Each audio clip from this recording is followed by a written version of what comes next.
안녕하십니까, 홍사원입니다. 주말에는 경제와 정의를 따따블로 잡는 홍사원의 경제쇼 플러스 시작하겠습니다. 미국과 중국의 경제 지표가 좋아지고 경기 회복에 대한 기대감이 커지면서 글로벌 증시는 그야말로 상승세를 탄 모습입니다. 그렇지만 미중 기술 패권 경쟁이라는 이 복병도 도사리고 있기 때문에 우리가 주의 깊게 지켜봐야 할 것 무엇인지 오늘 살펴보겠습니다. 김형렬 교보증권 리서치 센터장 나오셨습니다. 안녕하세요. 네, 안녕하세요. 예. 반갑습니다. 처음 뵙겠습니다. 네. 그리고 경제쇼 플러스 없어서는 안 될 보물 같은 분, 네. 복덩이 오윤혜 씨 나오셨습니다. 안녕하세요. 네, 여러분 오윤혜입니다. 예. 반갑습니다.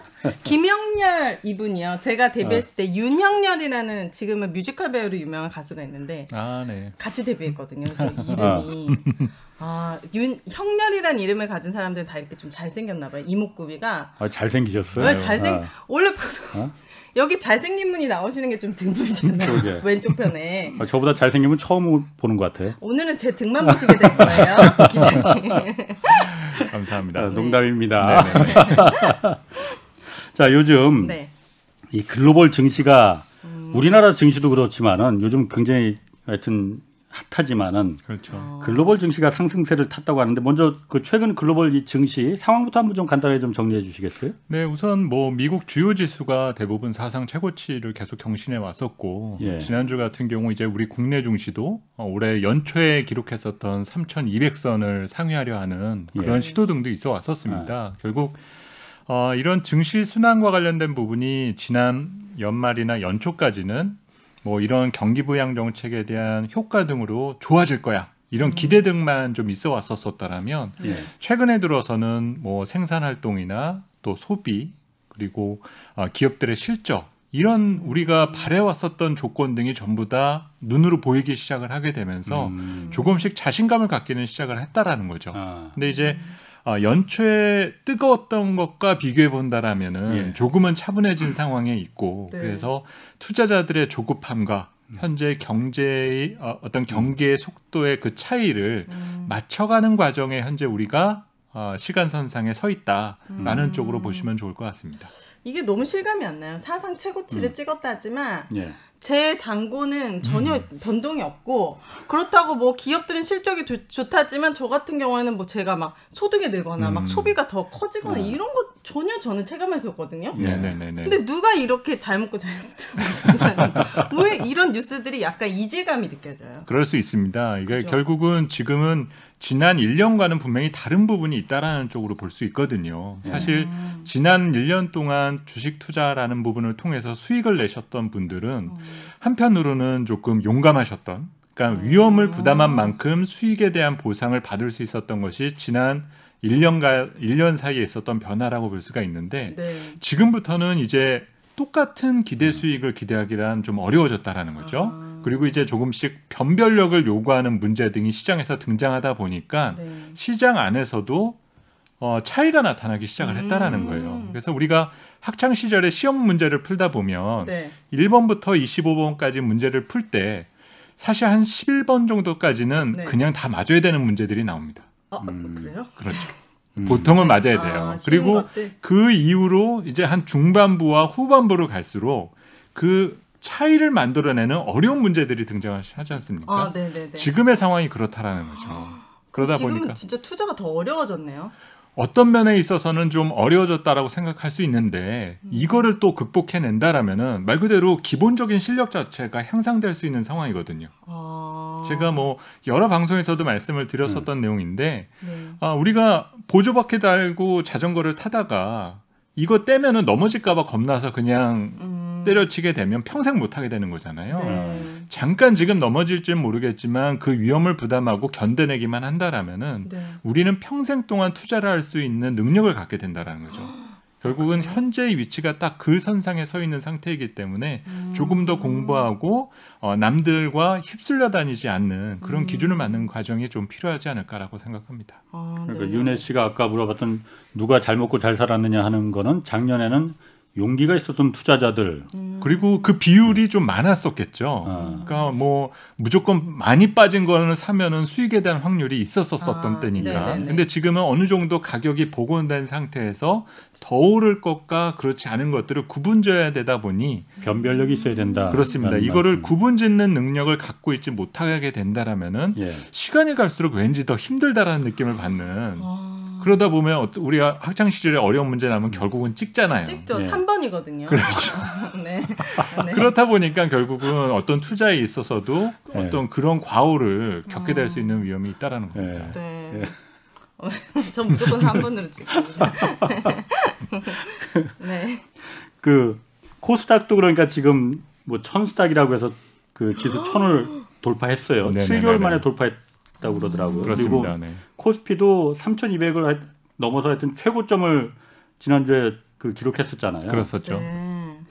이게 그러면은 누구는 그 애널리스트마다 증권사에 지금 계시지만 애널리스트마다 누구는 뭐 지금 3600까지 간다. 또 일부에서는 4000까지도 간다라고도 네네네. 얘기를 해요. 여기 네네. 출연하신 분들 중에서 그런 얘기하시는 분들도 있습니다. 그렇습니다. 또 어떤 분은 지금 이거 다 거품이 너무 팽배해 있고 적정한 주가 지수는 지금 2,800 정도가 딱 적당한 주가 지수다라고 말씀하시는 분도 있어요. 네네네네. 자, 센터장님은 어떻게 생각하십니까? 저는 개인적으로 후자 쪽에 대한 비중을 갖고 있습니다. 2,800이요? 뭐 그렇다고 해서 제가 지수를 콕 찍으려고 하는 부분은 아닌 거고요. 그리고 이제 부풀려져 있다? 우리 국내 투자 뭐 그러니까 부풀려지는 것이 허용되는 시간을 우리가 보내고 있다라는 거죠. 그러니까 예전과 어려운데? 비교하면 비싸지면 무조건 팔아야 되는 게 아니라 문제는 비싸진 것을 사람들이 더 선호하는 환경에 우리가 위치해져 있기 때문에 이 상황의 조건이 끝나기 전까지는 계속 이 분위기에서 어울려야 된다는 뜻을 말하는 거고요. 그리고 이제 우리나라 이제 투자자분들이 지수에 대해서는 조금 뭐라 그럴까요? 과대 해석을 한다. 과대요? 그러니까 이 부분에 대해서 의미를 조금 확대해서 하시는 경향들이 좀 있다라는 거예요. 너무 많은 의미를 부여한다는 그렇죠. 건가요? 그러니까 지난해 우리 코스피가 연말 지수 기준으로 봤을 때 2,800 후반에서 끝났거든요. 연초 지수도 2,874였었습니다. 2010년 연초에도요? 올해 연초가. 올해 연초. 네네네. 그랬었는데 지금은 이제 마치 이제 3,000이 당연한 것처럼 느껴지잖아요. 그렇죠. 막 4,000 간다. 그렇죠. 그러면 이제 3,000이 오고 나면 2,000 때도 그랬었어요. 3,000에 오고 나면 이제는 3,500 가야 돼. 4,000 가야 돼. 이게 뭐 여러 차례 방송에서도 말씀을 드렸지만 우리 어떤 교육 시스템이 선행학습에 익숙해지다 보니까 초등학교 끝나면 중학교 거 배워야 되고 중학교 들어가면 바로 또 고등학교 거 배워야 되고 당연하지. 그렇죠. 그러니까는 이 숫자가 갖는 의미를 우리가 생각하는 것부터 우리가 갖는 부분이 필요하다라고 봅니다. 그러면 우리 코스피 3,000이 갖는 주요한 의미는 경제가 좋고 뭐 자본 시장이 확장되는 이런 부분 등의 모든 것들이 다 들어가 있는데 과거의 코스피가 1,000이나 2,000포인트대를 안착했었을 때는 이때는 말 그대로 우리나라 경제가 수출만 좋았을 때 그리고 수출이 좋다라는 건 글로벌 경제가 무조건 좋았을 때 이때 다 1,000도 넘어서고 2,000도 넘어서고 했었어요. 근데 이때 우리 경제나 주식시장의 문제점은 수출이 안 되고 글로벌 경제가 무너지면 원점으로 돌아가는 문제 등을 항상 드러냈었던 거죠. 너무 의존도가 컸네요. 그렇었죠. 근데 지금 3,000 시대가 말하는 것들을 보게 되면 지금 3,000포인트 안착의 주인공은 예전처럼 수출 기업들이나 대기업들이 아니거든요. 그러면요? 물론 반도체는 있기는 하지만 이 이외에 바이오라든지 플랫폼 기업들 이런 무형 가치에 대해서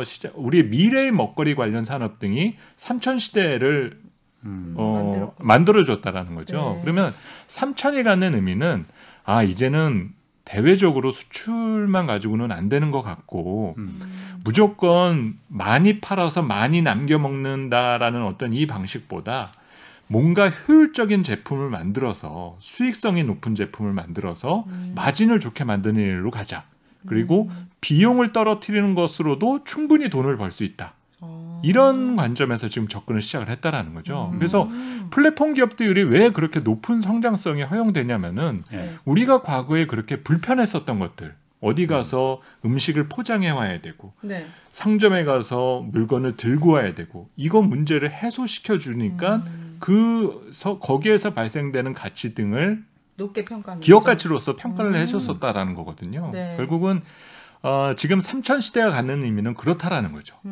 그래서 우리가 그냥 상식적으로 생각하는 그런 의미에서만 우리가 볼 수가 없고 결국은 플랫폼 기업들이나 이런 무형 가치와 무형 자산과 관련된 가치가 우리 경제의 순기능을 가져다만 줄 수 있다라면 삼천이 그렇게 뭐 문제가 있는 지수 때는 분명히 아닐 수 있다. 이렇게 보시면 될 것 같아요. 그 순기능을 그 플랫폼 기업들이 사실 양면이 있지 않습니까? 물론 그런 게 있죠. 지금 말씀하시는 게 우리 경제 순기능을 가져올 수만 있다면이라고 단서를 다루셨어요. 맞습니다. 그러면은 양면이 뭔데요? 그러니까 플랫폼이라는 좋은 게 영향을 줘야 된다라는 거겠죠. 우리 경제에. 그러니까 예를 들어서 안 좋은 영향을 줄 수도 있는 거예요? 뱀이니 아니 뱀 말고 제일 싫어하는데 배달의 민족. 뱀인. 예를 들어서 왜 갑자기 안 하던 약자를 쓰고 그러세요? 뱀이니. 그 우리한테 그러니까 그 음식을 직접 가서 할 필요 없이 이렇게 갖다 주고 편하고 이런 점도 있지만은 그 배달해주는 노동자들이 정말 정말 땀의 대가를 받고 있는 거냐, 그 노동의 대가를 받고 있는 거냐, 이런 면이 이제 문제가 또 되니까. 그렇죠. 그 자본이 항상 이제 그 플랫폼 기업으로만 다 들어가고 노동자들한테 그 충분하게 돌아가지 않는다라는. 택배 같은 거, 택배 엄청 시키는데 택배 그렇죠. 노동자들. 그렇죠. 그러니까 지금 사례를 보면 과거에 경기 침체가 오게 되면 자영업자분들이 정말 힘들었었거든요. 그리고 손님이 안 찾아오면 그냥 어쩔 수 없이 당하고 마는. 그러니까 우리가 그냥 팔이 날린다라고 얘기를 하지 않습니까? 그런데 지금은 극복할 수 있는 방법 등이 생겼다라는 거예요. 배달. 포장을 하던 포장 음식 위주로 배달로 간다던가 우리가 뭐 매장에서 옷을 팔고 있었다라면 그거를 뭐 라방이나 여러 다른 요인들 등으로 인해서 이 변화를 보여주었기 때문에 과거에는 이런 것들에 대한 가치가 없었었거든요. 그렇죠. 그냥 무방비 상태였었고 당하고 마는 상태였었는데 지금 상황에는 이런 것들에 대한 변화가 나타나기 시작했다라는 거죠. 그래서 이런 변화를 현재 우리 경제가 보여주고 있는 부분이 현재 주식시장에 투영되는 거기 때문에 뭐 3천선에 대한 부분은 분명히 합리적인 수준으로도 우린 이해할 수 있다. 근데 무작정 저기까지 가야 된다. 이 마인드, 그렇죠. 이 마인드를 가지고 시장에서 접근해서는 안 된다라는 겁니다. 그럼 아까 제가 질문을 하다가 지금 뱀 때문에 지금 갑자기 좀 끊겼는데 그런 플랫폼 기업들이 우리 주식을 이끌어가는 부분이 지금 굉장히 커졌단 말이에요. 네, 그렇죠. 네네네. 그런 부분이 아까 그 순기능을 계속하면은 3천을 넘어서 정말 그 4천까지도 갈 수가 있는 거고. 그렇죠. 그런 부분이 우리 사회에서 좀 역기능이 좀 더 많다라는 인식이 팽배해지면은 후퇴할 수도 있다는 겁니까? 그렇습니다. 이제 기업들이 지금은 성장의 목표를 두면서 그것을 이제 누리려 하지만 이들 역시 언젠가 성장을 지나서 성숙 단계 내지는 더 이상 성장을 하기 힘들어지는 한계와 맞닥뜨려질 수가 있게 될 거거든요. 그 저항과 충돌했었을 때 그것을 극복하느냐 못하느냐가 가장 중요하다고 볼 수 있는 거죠. 이제 과거에 우리가 IT 거품이라는 것들 기억하고 계시죠? 2000년대. 나스닥 거품의 IT 버블, 닷컴 버블 많이 들어봤습니다. 그렇죠. 그러면 당시에 왜 닷컴 버블이 있었었나? 당시에도 우리 지금 분위기가 크게 다르진 않았을 거거든요. 유선전화 대신에 이제는 인터넷 전화로 무료로 할 수 있대. 이런 것들이 가치가 반영되면서 나스닥이 엄청난 거품을 만들어냈었던 거잖아요. 근데 그 해당됐던 기업들이 왜 위기에 직면을 하게 됐는가? 뭐 분식회계 문제라는 어떤 특수적인 문제가 있기는 했었지만 가장 큰 문제는 기존 산업에서의 저항이었어요. 그렇지. 분식회계는 뭐예요? 분식회계라는 거는 회계 장부를 조작해서 실제 돈을 벌지 않고 있는데 버는 것처럼 보여줬었다라는 것이 이유가 됐었다라는 거죠. 그래서 그런 것들이 이제 좀 성장 기업들 사이에서는 종종 있는 일이거든요. 근데 이런 것도 이제 물론 중요한 이슈가 되는 부분이지만 이 기업들에 대해서 이제 제재가 들어오는 현상이 나타나는데 기존의 기업들이 그렇죠. 성장 기업들에 대해서 뭔가 자꾸 독점법 위반 아니야? 막 이런 식으로 자꾸 어딘가에서 견제가 들어온다는 거죠. 혁신을 막는. 그렇죠. 그러면 그것들에 대해서 출처를 다 추적하다 보면 기존 성숙되었었던 산업들의 저항. 야, 갑자기 인터넷 전화를 쓰면은 유선 사업자들은 다 어떻게 되는 건데? 여기에 일하는 통신사들의 근로자들은 다 그러면은 실업자가 되는데 이것들이 이제 쿠션 치고 하다가 성장 기업들에 대한 제재가 들어오는 현상이 나타난다는 거죠. 근데 지금 상황을 보시면 과연 지금도 그런 저항이 나타날까라고 보면 요즘 성숙된 기업들은 오히려 플랫폼 기업들과의 협업 관계에 대해서 오히려 더 많은 노력을 하고 있다는 거죠. 상생. 그렇죠. 뭐 유통기업이 플랫폼 기업과의 전략적 제휴를 맺는다거나 지분 교환을 맺는다거나 그래서 서로 부족한 것을 메워나가려 하는 그러면서 말 그대로 이제 그냥 우리는 이런 성장의 그림을 그려가고 있어라는 어떤 몽상가의 입장에서 있는 것이 아니라 뭔가 이제는 숫자로서 주주를 만족시켜줄 수 있는 이익을 창출하게 된다면은 지금의 높은 어떤 밸류에이션이 이제는 허용된다라는 거죠. 그래서 그런 변화 등이 이제 앞으로도 지속되길 바라는 부분 등이 이제 우리 주식시장과 경제에게 주어진 숙제라고 보시면 될 것 같습니다. 그렇군요. 그 또 하나 그 지금 어쨌든 우리 경제 여러 가지 상황이 미국하고 지금 다 연동이 돼 있잖아요. 그렇죠. 그래서 이달 초에도 보면은 미국 그 장기 금리가 막 굉장히 올라가고 그랬었잖아요. 급등했었죠. 급등했었잖아요. 그러면 우리도 막 금리 올라간다. 어쨌든 금리가 올라가면 주식시장은 안 좋다. 악재니까 전통적으로 그렇게 생각해 왔었어요. 그렇죠. 그런데 지금 와서 이렇게 보면은 너무 그때 호들갑 떠는 것 아니었나. 맞습니다. 별로 뭐 관계도 없는 것 같더라고요. 맞습니다. 결국은 이제 가장 놀랬던 거는 우리가 그 표현도 금리 발작이라는 표현을 썼었거든요. 발작이요? 그렇죠. 깜짝 놀랐다라는 거죠. 그래서 올해 대부분 뭐 경제에 대해서 그렇게 아주 전문가가 아니다 하더라도 지난해 경제가 너무 어려웠으니 올해는 좋아질 거야. 이게 막연한 그 감은 갖고 계셨잖아요. 그쵸. 그러니까 경제가 좋아지게 되면 자연히 금리도 올라가야 되는 거고 통화 가치도 강세로 가는 사실 그런 논리를 갖고 있었어요. 그러니까 우리 기준으로 따지면 환율은 떨어질 거고 금리는 완만하게 올라갈 거야. 그런데 연초에 좀 어영부영 조금 올라가던 금리가 갑자기 너무 빠른 속도로 올라가니까 여기에서 이제 사람들이 아까 잠깐 또 말씀드렸던 과대 해석을 하기 시작한 거죠. 야, 금리가 이렇게 올라가면 기준금리도 올리는 거야.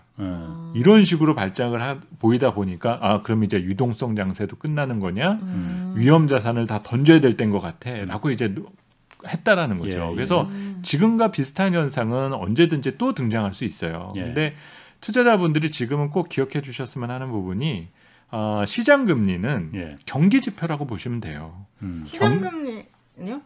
그러니까 이제 그 채권 시장에서의 금리는 시장에서 유통되는 금리가 있고요. 그리고 이제 돈이 필요한 사람들이 채권을 발행한다라고 그럴 때 발행금리라는 것이 또 따로 있습니다. 어머나.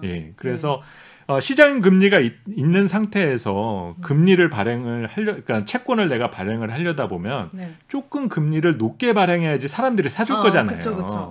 그러니까 요 금리가 이제 만약에 이제 시장에서 등장을 하게 되면은 시장 금리가 조금 빨리 따라서 올라가는 경향들이 생기게 돼요. 근데 요즘 이제 경기가 좋아진다라고 그러니까 자꾸 이제 그런 식의 금리의 상승 상황 등이 시장에서는 조금 이제 불편했었던 거죠. 근데 이거를 조금 긴 시각에서 한 걸음 물러나서 보게 되면은 경제가 좋아지면은 금리가 올라가는 거다. 그리고 최근에 보면은 금리가 조금 더 빠지고 있잖아요. 안정되고 있죠. 그렇죠. 안정되어 가고 있죠. 이렇게 안정되고 있다라는 거는 지금 시장의 유동성이 풍부하니 채권을 투자하는 사람들이 많아진다는 얘기예요. 그러니까 채권을 사람들이 많이 사기 시작을 하면 금리가 떨어지기 시작합니다. 그러니까 지금은 지금 현상을 말하면 사람들은 채권도 사고 있고 주식도 사고 있는 그런 상황에 있다라고 보시면 될 것 같아요. 둘 다 사고 있다? 그렇죠. 금리는 어디서 확인하는 거야? 뉴스에서 알려주나?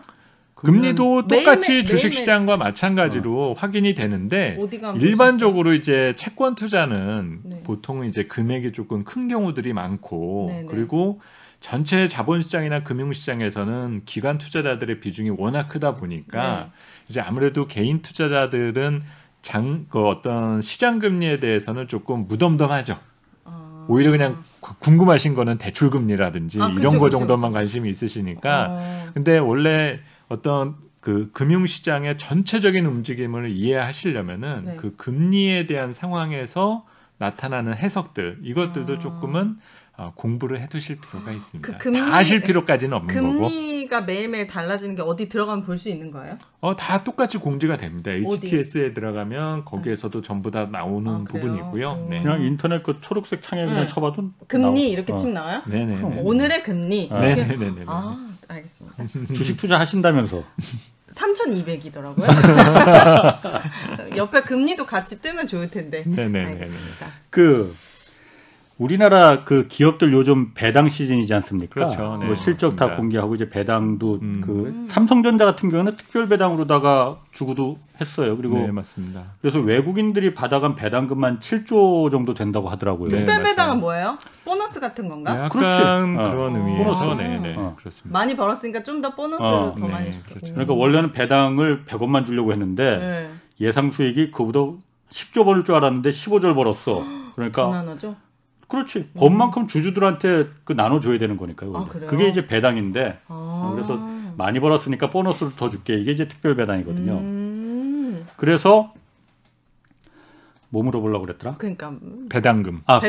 배당을 그래서 삼성전자 네네. 특별 배당하면서 네. 외국인 배당이 전부 한 7조 정도 됐다고 그러더라고요. 네네네네. 그러면은 이렇게 외국인들이 배당금을 많이 받았으면은 네네네. 이 돈은 어쨌든 본국으로 다 갖고 갈 거 아니에요. 맞습니다. 네네. 달러로 바꿔서. 네네네. 아, 그래요? 그럼 이게 한두 푼도 아니고 7조를 아니 7조는 삼성전자만 7조고 전체 다 하면 훨씬 더 많을 거잖아요. 맞습니다. 네. 네네. 이 몇십 조 되는 돈이 한꺼번에 달러로 해서 빠져나가면은 이 환율도 굉장히 좀 영향을 움직여지고 그러는 거 아니에요? 이제 과거에는 그런 부분이 항상 있었었어요. 네. 그래서 이제 배당금이 지급되는 시기 보통 이제 주총이 끝나고 난 3월달 이후에 이제 4월달서부터 배당금이 지급이 되면 4월과 5월 사이에 이제 외환 시장에서는 항상 긴장을 합니다. 왜냐하면 이제 배당 송금 수요 자체가 생기다 보니 결국은 가지고 있던 받게 된 원화를 달러로 바꿔서 본국에다 송환을 하다 보니까 거기에서 이제 영향을 받게 된다라는 부분이 늘상 있었던 부분 중에 하나인 거거든요. 배당 시즌 되면은 그렇죠. 그런데 사실 그런 분석이 과거에는 있어 왔었고 항상 의식을 하고 있었던 부분 등은 있는데 네. 문제는 현재 글로벌 금융시장과 자본시장의 파이 자체가 정말 어마무시하게 커졌다라는 점 등도 생각하셔야 된다라는 거예요. 그러니까 지금 미국 시장이나 뭐 선진국 자본시장도 뭐 지금 주식 시장도 뭐 50% 이상 주가도 올랐고 더군다나 지금 어마어마한 돈을 각 나라별로 지금 푼 상태잖아요. 그러다 보니까 예전 같으면 한국에서 보낼 이 배당 송금이 그렇게 작지 않은 돈이었었는데 지금은 그렇게 신경을 써야 될 만큼 세 발의 피가 됐어요, 그냥. 그렇죠. 우리나라 만만하게 보지 마세요. 그렇죠. 이제 그러다 보니까 실제적으로 큰 또 영향이 없나요? 그렇죠. 그래요? 그리고 또 배당 송금을 하려면 또 최적의 시기를 또 찾아야 되는데 연초와 비교해 봤을 땐 지금은 조금은 진정됐지만 원화가 좀 약세 상황이었었거든요. 그러니까 지금보다는 조금 더 이 환조건이 유리한 때 나가게 된다라면 훨씬 더 좋겠죠. 그래서 많은 전문가들이 올해 금융시장 전망을 할 때 틀린 것 중에 하나가 있어요. 뭐죠? 환율 예측을 다 틀렸어요. 어. 올해 대부분 환율이 뚝뚝 더 떨어질 거라고 그랬었습니다. 왜냐하면은 경제가 작년에 세계 경제가 마이너스 성장을 했는데 우리도 뭐 그렇기는 했지만 상대적으로 충격이 덜했고 또 경제가 올해 회복이 되면 미국도 좋겠지만 인도나 중국, 한국 이런 나라들은 더 좋을 거야. 그러니까 이걸 감안하면 원화가 강세일 테니까 이런 것들을 조금 예상을 했었었는데 그랬는데 연초 이후에 다 틀렸거든요. 지금 달러가 강세가 돼버렸죠. 그렇죠. 달러가 강세가 진행이 됐었던 거죠. 그러니까 외국인 투자자 입장에서 놓고 보면은 예전에 올해 연초 이후에 계속 원화가 강세였었다라면 지금 더 좋은 조건에서 나갈 텐데 더 많은 달러를 갖고 나갈 수 있었을 텐데 지금은 그렇지 않은 상황이니까 조금 제가 볼 때는 좀 기다린다라는 그런 느낌 아니면 조금 이제 순차적으로 굳이 뭐 그런 배당에 대한 부분을 신속하게 진행할 부분이 없다라는 정도가 현재 외환 시장에 조금 영향을 주지 않는가. 바보 같은 질문인데 환율이 떨어진다는 거는 네네네. 1달러를 바꾸면은 1,000원, 1,200원인데 1,000원으로 떨어졌다는 거예요? 환율이 떨어졌다는 것? 말씀해 그렇죠. 주세요. 환율이 떨어졌다라는 거는 원달러 환율이 이제 떨어졌다라는 거고. 떨어진 건 우리한테 안 좋은 거예요? 떨어졌다라는 거는 이게 달러 대 원화의 가치인 거기 때문에 우리 원화. 기준으로 봤었을 때는 원화의 가치는 강한 겁니다. 강하다고? 예, 우리 가치가 더 그러니까 쉽게 한국 돈이 말하면 좀 세진 거지. 그렇죠. 그 1달러가 원래 1,200원이었는데 그렇죠. 지금 1,300원이 만약에 됐다. 그렇죠. 그러면은 이제 약센 거니까. 그러니까 쉽게 말하면은 해외 여행을 가실 때 1,200원대 가시는 것보다는 1,000원대 가시는 게 훨씬 유리하다라는 거예요. 그렇죠. 그렇죠. 더 쉽게 이해가 되시죠? 네. 그러면 가가지고 백 하나도 더 살 수 있고 아니면 티 하나라도 더 살 수 있다라는 거죠. 네. 200원만큼의 환전을 더 받을 수 있는 거니까. 그러니까 나가고 지금 우리 국내 투자한 외국인 자본은 가급적이면 지금 있는 때보다는 1,000원이 깨질 때는 나가고 싶어하는 마음이 생길 텐데 지금은 아직은 그런 때가 아니다라 보시면 될 것 같아요. 알겠습니다. 네. 감사합니다. 그럼 지금 어쨌든 달러가 굉장히 강세잖아요. 그렇죠. 외의 강세입니다. 그러면 이런 부분이 지금 한국 같은 경우에 수출이 워낙 또 지금 계속 잘 되고 있단 말이에요. 맞습니다. 뭐 지금 네네. 사상 최대치 계속 기록 경신하고 있다는데 네네네. 세상에. 이 달러가 강세일 때는 한국 같은 수출 위주로 하는 입장에서는 굉장히 유리한 조건이잖아요. 사실은 상당히 유리합니다. 그래서 사실 우리 지금 수출 회복 속도라든지 이런 것만 놓고 봤을 때는 조금 비정상적으로 너무 원화가 약세다. 그러니까 환율이 자꾸 잘 안 떨어진다. 이런 상황인데 요즘 이제 통화가 강세인 나라들이 있어요. 이제 유로가 그러니까 달러가 강세고 그리고 의외로 유로도 조금은 강세거든요. 그러면 요즘에 환율이 통화에 대한 화폐의 가치, 그러니까 원화 그 통화의 가치에 조금 영향을 주는 부분이 어차피 수출 좋아지는 거는 우리도 좋아지지만 다른 나라들 다 좋아지고 있거든요. 그렇죠. 일어났던 수출이나 이런 것들이 다 진행이 되다 보니까 그러면 지금 의외로 이제 그런 통화 가치에 영향을 주는 게 백신 보급 속도.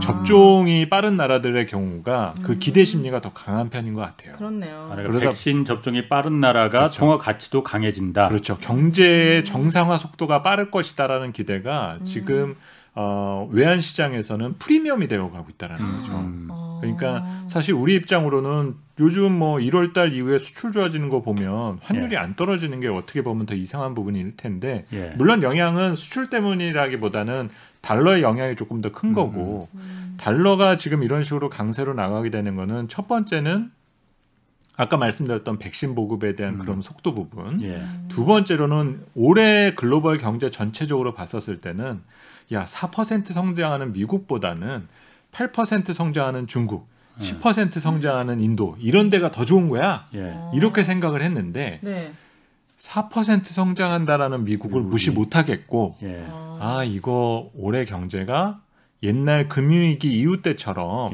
다시 또 미국이나 유럽 중심으로 판이 돌아가는 게 아닌가 이 생각이 드니까 신흥국에 투자하려고 했던 돈들이 신흥국으로 가지 않고 다시 본국으로 돌아가고 있다는 얘기예요.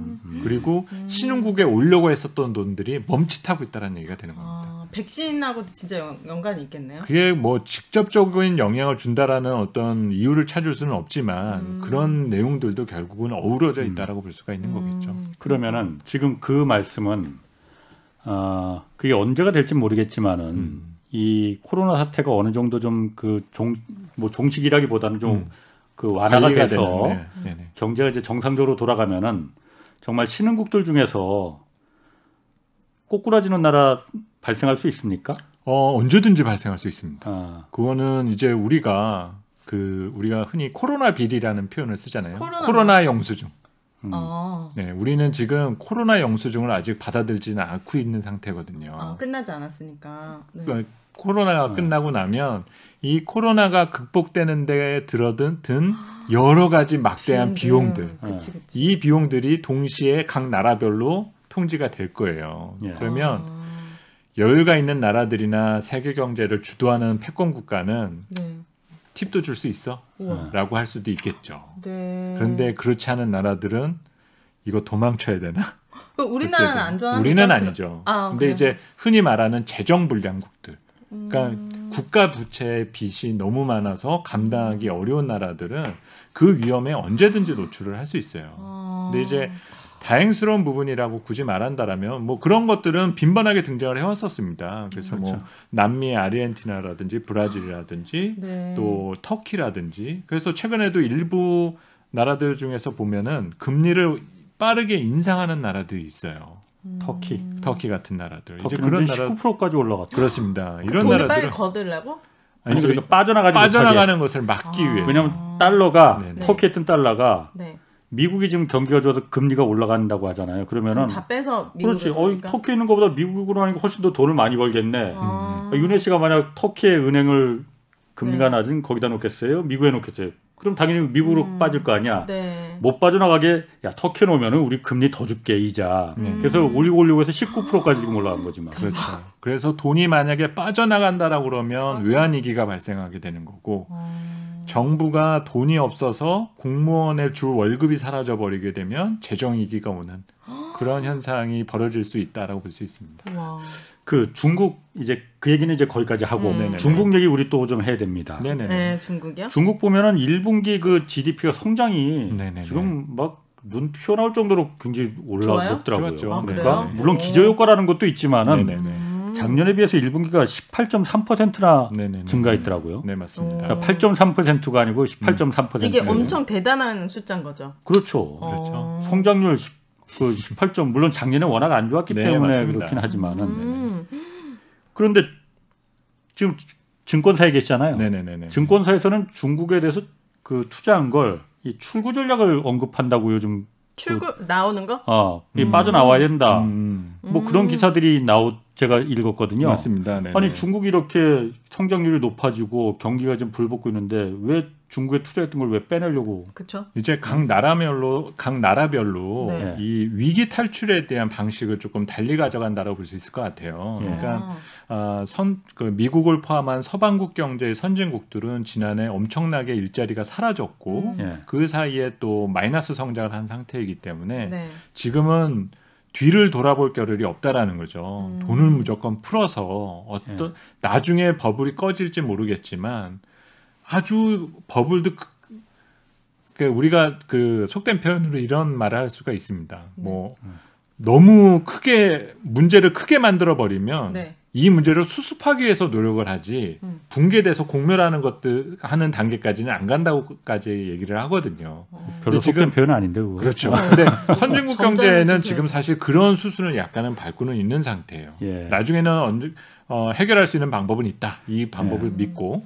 근데 이제 중국은 조금 결이 다르다라는 거죠. 그러니까 사실 지난 올해 3월에 있었던 전인대 회의에서도 보면 성장률 목표치를 굳이 밝히지 않았었어요. 그리고 쌍순환이라는 표현을 쓰면서 우리는 쌍순환. 쌍수? 네. 쌍수가 아니고 쌍꺼풀 수술 말고. 쌍순환이. 쌍순환이라서 그 순환을 두 가지 방향으로 가져가겠다라는 거죠. 그래서 대외적으로는 수출 경쟁력을 높이는 방향을 가져가되 내부적으로는 사실 과거에 중국이 경제가 커졌으니까 이제는 소비에 비중을 둘 거야라고 했는데 이제는 중국도 일자리도 만들어야 되고 새로운 성장 산업도 투자를 해야 된다. 이 두 가지 방향을 가져가기 시작을 했다라는 거예요. 근데 이 방향을 제시하고 난 이후에 생각을 해보니 빚에 대한 컨트롤을 안 할 수 없다라는 거죠. 그래서 지금 앞으로 직면하게 될 시대에 중국이 도약을 하기 위해서는 미국이나 유럽 선진국들이 쓰는 방식과 동일하게 가서는 안 된다라는 것이 최근에 중국에서 말하는 출구 전략의 어떤 잠재적인 이면에 깔려 있는 내용이다라고 보시면 될 것 같습니다. 그러니까 중국은 보수적으로 가겠다는 거예요? 쉽게? 그걸 보수적이라고 말을 해야 되나? 어떻게 다르게 가겠다는 거죠? 중국이 그러니까 돈을 이렇게 풀었던 걸 예를 들어서 미국도 많이 풀고 한국도 많이 풀었잖아요. 그러다 보니까 돈이 많이 시장에 넘치다 보니까 이게 다 부동산 사고 주식 사고 이런 데 많이 들어갈 수밖에 없잖아요. 이런 거품들이 너무 많이 껴있고 또 아까 센터장님 말씀하신 대로 빚이 너무 많아서 부채가 너무 많아졌어. 그러니까 국가 부채도 중앙 정부는 뭐 좀 덜하다고 해요. 그런데 지방 정부 부채가 어마어마하대. 또 민간 그리고 기업들 이 트리오가 전부 다 부채가 너무 많아져서 이거를 그냥 놔두고서는 있다가는 정말 크게 당한다. 사실은 그 절대 규모만 놓고 보면 사실 우리는 막 그 뉴스에서 많이 접하잖아요. 뭐 저 지방 정부 부채 어떻게 할 거야. 민간 기업들의 부채 증가 속도가 너무 빠른데. 근데 이거를 중국의 GDP랑 비교해서 보면은 사실 우리가 그런 말 할 자격은 별로 없거든요. 우리도 그렇고 특히 미국은. 미국은 니네 GDP에서 차지하는 빚의 규모를 생각하면 어떻게 감히 중국이 디폴트에 빠질 수 있어? 그러네. 그런 식으로 표현할 수는 없다라는 거죠. 근데 이거는 약간 아까도 말씀드렸던 관점의 차이 정도로 볼 수가 있습니다. 예. 그냥 우선 닭공으로 갈 것이냐. 그러니까 무조건 공격으로 가서 성장을 쟁취하고 패권적주의를 유지할 것이냐. 이 방향이 첫 번째가 될 수가 있고 그런 거 그렇게 너무 격한 방식을 쓰는 것보다는 차근차근히 내부적으로 발생 가능한 문제를 제거하면서 이 방향을 취하는 것이 현재 중국의 입장이라는 거죠. 그럼 더 안전한 거 아니에요? 그렇죠. 안정적인 방향으로 가게 되는 거고 특히 이제 공교롭게도 올해가 중국의 공산당 창당 100주년이거든요. 어머나. 7월 달이. 네. 그러면 이제 뭐 벌써 눈에 그려지지 않습니까? 그 100년 동안의 어떤 치적과 중국의 변화, 등소평 시대에서부터 시진핑 시대까지 이런 것들을 하려면은 지금은 잘한 것만을 이렇게 자랑하는 것보다 정말 인민 그리고 이제 공산당 당원들이 다수가 행복해졌다 이런 것들을 많이 강조하려고 할 거예요. 그러다 보니까 조금 결을 그런 식으로 지금 두고 있는 정도에서 나오는 거지. 이 출구 전략에 대한 얘기가 나오니까 우리 투자자 입장에서는 되게 또 그게 불편한 거거든요. 그쵸. 제가 시작하면은 뭔가 또 무슨 일 벌어지는 거 아니야? 근데 그렇게 우리가 조금 극단적인 해석을 하기보다는 어떤 국가에 대한 운영 전략에 있어서의 어떤 결의 차이 정도 의미로 우리가 보시는 부분 등이 낫지 않을까. 그렇군요. 그리고 또 지금 중국 하면은 미국하고 중국하고 지금 그 트럼프 때보다도 더 그렇죠. 붙었잖아요. 고래 싸움에 새우 등 터지고 있어요, 진짜. 그렇죠. 우리가 새우. 그러니까 우리 뭐지? 새우지 당연히. 그렇죠. 완전 크리 새우, 아니, 작은 새우. 제가 보니까 네네.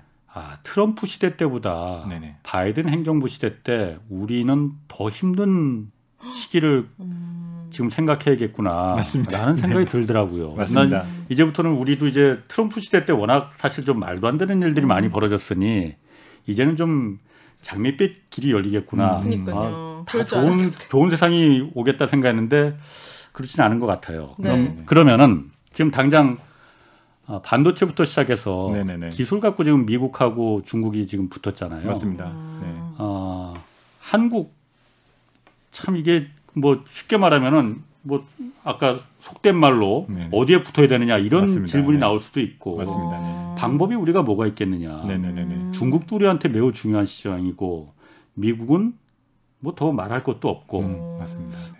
우리 기업들, 우리 정부 요즘 어떻게 스탠스를 취해야 되나요? 우선은 최근에 이런 그 무역 분쟁에 대한 재발 위험 뭐 이런 것들이 결국 트럼프 시진핑에 대한 어떤 충돌 과정이 시즌 1이었었다라면 네. 이제 시즌 2가 시작돼 버린 거예요. 예.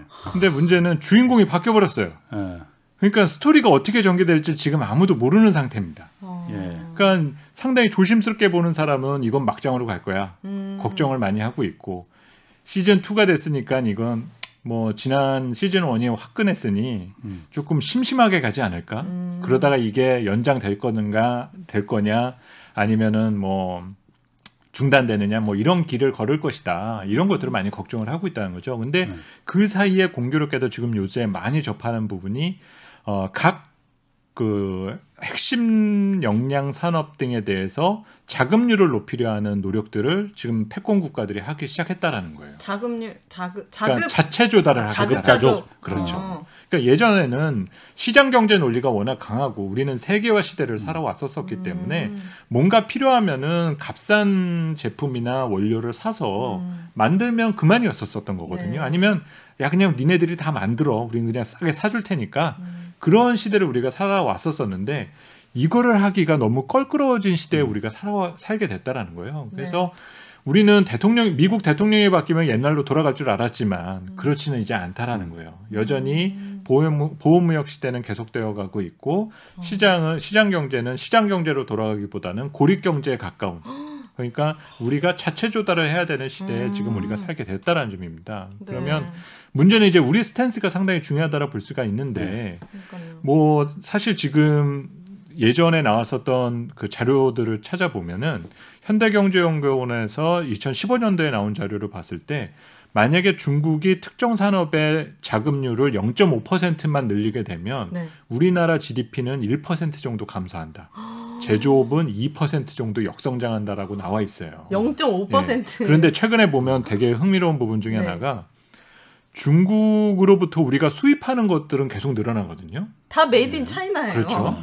근데 우리나라에서 중국으로 넘어가는 수출의 양이 계속적으로 줄고 있습니다. 자급자족을 하기 시작했구만. 그렇죠. 그러니까. 대체를 하기 시작을 한다라는 거죠. 네. 한때는 한류라는 거에 포장되어서 우리 제품을 많이 가져갔었는데 이제는 중국 입장에서도 자기네들 거 써도 되는다라는 마인드가 생기기 시작을 했다라는 거예요. 상당히 무섭죠. 네. 그러면 이런 상황에 무역 분쟁까지 하게 되다 보니 우리는 그냥 엄마가 좋아 아빠가 좋아 이 질문을 받는 상황에 와버렸다라는 거예요. 딱 좋은 표현이네. 어떡하지? 근데 난 엄마가 좋고. 이거는 영원한 숙제지 않습니까? 근데 제가 이 문제 작년에 제가 책을 하나 내면서 이 문제에 대한 답으로 제가 제안을 했었던 부분이 칼자루를 내 쪽으로 바꿔주는 거가 필요하다라는 거예요. 칼자루를 어떻게 바꾸라고요? 엄마일 것이냐 아빠일 것이냐 이런 것들을 선택하면 이건 게임 이론입니다. 무엇을 선택하든지 간에 누구 하나에게 밉보일 수밖에 없는 거고 둘 다 좋아 얘기하는 것은 아무런 도움이 되지가 않는 상태라는 거거든요. 그렇게 됐을 땐 둘 중에 나한테 잘하는 사람한테 점수를 주겠어. 칼자루를 나한테 가져오는 방식으로 바꿔야 된다라는 거죠. 그러니까 이거는 외교적으로도 노력을 해야 되는 거고 우리 기업들도 뭔가 연계되는 산업이 있었을 때 서로에게 터치 안 받을 수 있는 어떤 그 방어막이나 그 카드를 하나를 주게끔 만들어주는 것들이 필요하다라는 거죠. 그래서 그걸 잘하고 있는 게 우리 반도체 기업들이라는 거예요. 미국에도 세워주고 중국에도 세워주고 이거 양쪽에서 하나 어그러지게 되면 서로 피해받아. 이렇게 됐을 때는 우리 기업들이 받는 데미지가 적어진다라는 거예요. 근데 기업들은 이런 것들을 잘하고 있는데 과연 외교적인 측면과 국가 차원에서의 그런 그 조정 등을 할 수 있느냐에 대해서는 지금부터 우리가 준비를 해야 된다는 거죠. 같아요. 지난주에 그 이종우 센터장이 그 얘기를 하더라고요. 이 부분에 대해서 방법은 교과서적인 답변이긴 하지만은 우리 기업들이 정말 혁신을 통해서 미국과 중국이 서로 가지고 싶어하는 그런 기술을 그 끊임없이 개발해야 된다. 맞습니다. 그 방법밖에 없다. 사실은 그 사례가 사실 일본이었거든요. 근데 일본도 사실 시간이 지나면서 결국에 어떤 물론 그거는 다른 여러 가지 역사적인 내용이 맞물리겠지만 뭐 그건 이제 어쨌든 우리에게 던져진 숙제이기 때문에 해결을 해내야 되겠죠. 자 이제 그 미국하고 중국은 이제 둘이서 알아서 싸우라고 하고 그 재밌는 얘기 지금 가상화폐 이거 좀 알아봐야 됩니다. 네네네. 비트코인 뭐 이런 건 이더리움 이런 건 들어봤는데 요즘 제일 핫한 게 도지코인이야. 도지코인. 이게 뭐예요? 이거 뭡니까 이게? 우선 그냥 이름이 이제 도지라는 시바견의 캐릭터에서 유래돼서 일본 그 시바견 그 캐릭터를 활용해서 장난스럽게 만들어진 암호화폐였었어요. 누가 만들었는데요? 어디서? 그거 이제 소프트웨어 전문가들이 이제 만들게 됐었던 겁니다. 그리고 미국? 이거를 사실은 일반적으로 이제 비트코인이나 다른 가상화폐들 같은 경우에는 블록체인 기반한 여러 그 문제 해결 과정에서 하나의 보상 차원에서 그것들이 나왔었던 거잖아요. 근데 사실 도지코인 같은 경우는 그 채굴 과정에 대한 부분의 문제가 그렇게 심각하거나 어렵지는 않대요. 그러다 보니까 지금 시장에 워낙 공급되는 양도 많아서 쉽게 이제 가격이 올라가지 않는 센트 단위의 가상화폐였었는데 이 센트 단위의 그 상승 속도가 너무 가파랐었던 거죠. 그래서 1센트도 채 되지 않았었던 이 그 도지코인이 지금 이제 한 0.5센트, 0.4센트. 그러니까 이제 0.1센트도 안 됐는데 그렇죠. 한 40센트, 50센트까지 올라와 버리게 되니까 상승률로 따지면 이제 연초 이후에 한 7배 정도. 이게 뭐 개 사료 만드는 회사예요? 아니요. 그런 거하고도 아무런 상관이 없습니다. 그럼 무슨 뭐 이름이 뭐 이게 그냥 장난으로 만든 거래요. 그러니까 그 실리콘밸리의 그 기술자들이 가상화폐가 비트코인 이런 게 하도 막 그 뭐 세상에 날리니까 장난으로 자기네들이 한번 만든. 뭐 지금 시장에는 뭐 도지코인도 있기는 하지만 이런 내용들이 많이 있었었고, 근데 그 캐릭터에 대한 이미지 때문에 좀 좋아하는 사람들 거기다가 이제 지난 그 앨런 머스크가 이 도지코인을 트위터에서 언급을 하기 시작을 하면서.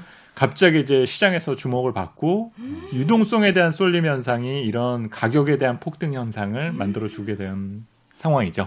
이게 지금 그럼 거래도 되고 있는 거잖아요. 그렇죠. 엄청난 거래를 보이고 있고 우리나라 사람도 이거 거래 현재 뭐 지금 거래량이 한 지난 몇 주 전에 그 거래 대금 기준으로는 네. 거래소 거래 대금을 넘어선 적이 있을 정도로 이 도지코인이요? 네, 그렇습니다. 그러니까 아니, 하루에 한 15조 가까이. 아, 이 도지코인 하나로요? 네. 우리나라 사람들이요? 그렇습니다. 15조요? 도지코인만 그런 거예요. 그렇죠. 가상화폐 전체 당일 거래량인데 그날의 대부분은 도지코인이었던 것으로 지금. 아니 그러면 이거는 네네. 비트코인이나 이런 거는 비트코인도 물론 그 가치가 있는 건 아닌 맞습니다. 것 같아요. 네네네. 그런데 이건 어쨌든 투자 자산으로 기존 제도권 투자은행이나 뭐 이런 데서 인정을 한 거 아닙니까? 네네. 근데 도지코인은 그런 게 아니잖아요. 맞습니다. 네. 그냥 한순간에 휴지 조각이 될 수도 있는 거잖아요, 이거는. 네네네. 그리고 그럴 가능성이 큰 거 아닌가? 지금 이 보면은요. 이제 문제는 가상화폐에 대한 의미에서 이걸 아까 자산이라는 말씀을 하셨었는데 이거가 말 그대로 시장이 형성돼 버리고 가격과 거래가 형성돼 버리면 그때부터 접근을 하기 시작을 한다라는 거죠. 사실 형성이 되면 그렇죠. 비트코인도 이게 수년 동안 누적되었었던 부분이 있었는데 그 굴곡이 있었었잖아요. 사실 17년도에 엄청난 그 가격 변화가 있었을 때도 관심을 갖기 시작했었던 거는 수많은 그 자본이 거기에 몰리기 시작하면서 관심을 가졌었는데 경기 침체 오고 여러 가지 이유에 의해서 규제에 의해서 가격이 붕괴가 됐었죠. 근데 다시 또 지금 풍부한 유동성 등이 이 시장 쪽으로 몰려가면서 투자가 이루어지다 보니까 가격이 형성됐는데 도지코인도 지금 가상화폐들만의 시총으로만 놓고 보면 지금 어느덧 7위, 5위 여기를 왔다 갔다 하고 있거든요. 그러다 보면 접근하면 접근할수록 둘의 차이가 뭐가 있는데? 그러니까 이런 식으로 접근하게 되면 아무도 거기에 대해서 반박할 수 있는 이유 등은 없다라는 거예요. 아니 비트코인 같은 경우에는 그 수량이 어쨌든 한정이 돼 있고 그렇습니다. 그 가치를 갖다 유지하기 위해서 그렇잖아요. 그런데 이거는 그냥 도지코인은 막 만들어낼 수 있다면서요. 맞습니다. 그래서 이거를 가상화폐에 대한 기본 개념을 어떻게 가져가느냐가 중요해요. 이거를 가치에 대한 저장 수단이 아니다라는 것들은 정책 당국이나 중앙은행 총재들이나 많이 이미 설명들을 했지 않습니까? 그런데 지금 이렇게 그런 것들 번외로 왜 가상화폐에 대해서 관심이 많아졌을까? 이거는 교환 수단으로서의 가상화폐를 조금 달리 보기 시작했다라는 거예요.